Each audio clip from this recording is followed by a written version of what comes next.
Hi guys, Carl Hutchings here again. I want to share with you some of the things I've learned to avoid over the last 15 years of my experience in buying and selling property.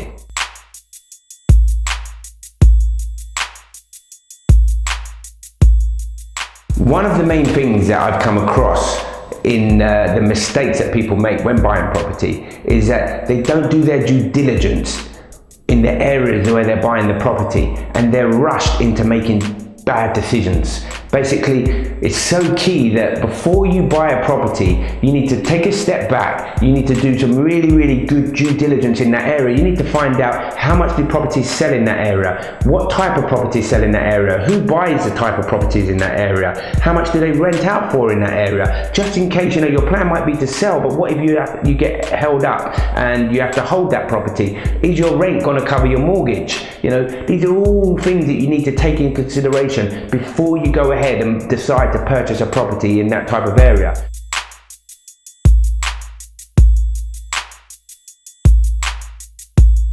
Another mistake that people make when purchasing property is that they don't have their finances in place. Now, it's important that when you do make that decision to purchase that property, everything's in place and it's not going to cost you time, estate agents, people, their time, you know, and everything will marry together nicely. So it's important, make sure you've got that sorted, your finances are in place, and also make sure that you're happy with the repayments that you're going to have to make back to your mortgage.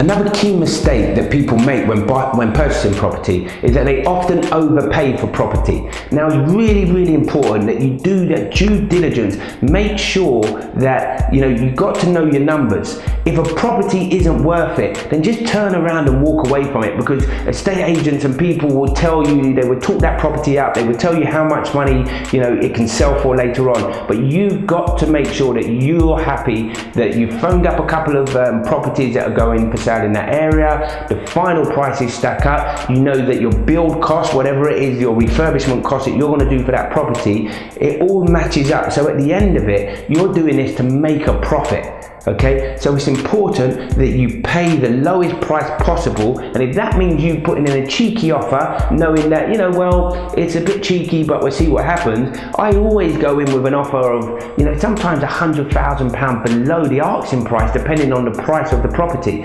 These are things that you've just got to do. You've got to get used to doing it and just go for it. Don't overpay for your property, guys.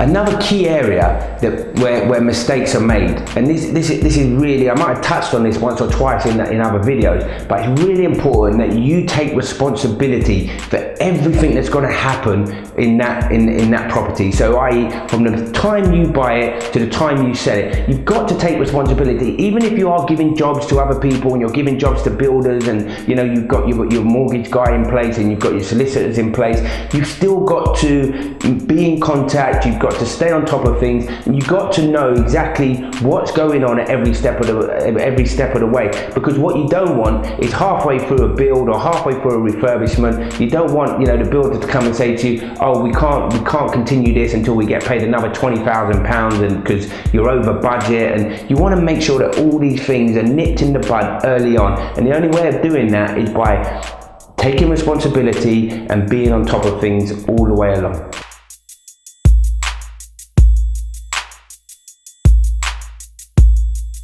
Finally, guys, I'm going to finish up on this. This is something that sends most average property investors broke. Okay, guys, they don't set a realistic budget.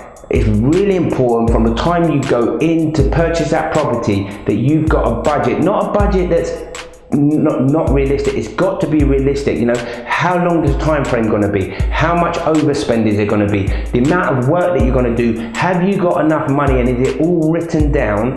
Okay, that is going to make the final budget. This is so important, guys, because if you find that you've under budgeted and then you start overspending and you haven't got those funds in place, you'll do a year-long development, and at the end of it, you'll owe the bank money. Okay, and that's a scenario that we don't want to happen. All right, guys, so make sure your budget's in place, it's a realistic budget, and you can afford to do that build or that investment project that you started out. I hope you found this information useful, and I look forward to seeing you one of my next videos.